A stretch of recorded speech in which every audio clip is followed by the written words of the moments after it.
દીવમાં ભાજપના યુવા કાઉન્સિલરે રસ્તામાં પડેલ ખાડાઓમાં કસ્તર નખાવી ટેમ્પરરી લોકોને રાહત અપાવી। દીવ ગુગલામાં હાલ રોડ અને ગટર લાઇનના કામ ચાલુ હોય અને આ કામ પણ હાલ ધીમી ગતિએ ચાલુ છે।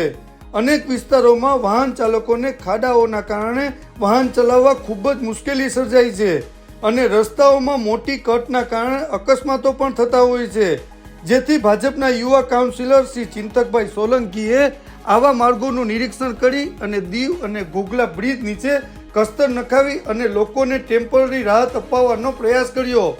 કોઈ નેતા જનતાની પરેશાની સમજે અને તે પરેશાની દૂર કરવાના પ્રયાસ કરે તો જ જનતામાં લોકપ્રિય નેતા બને છે।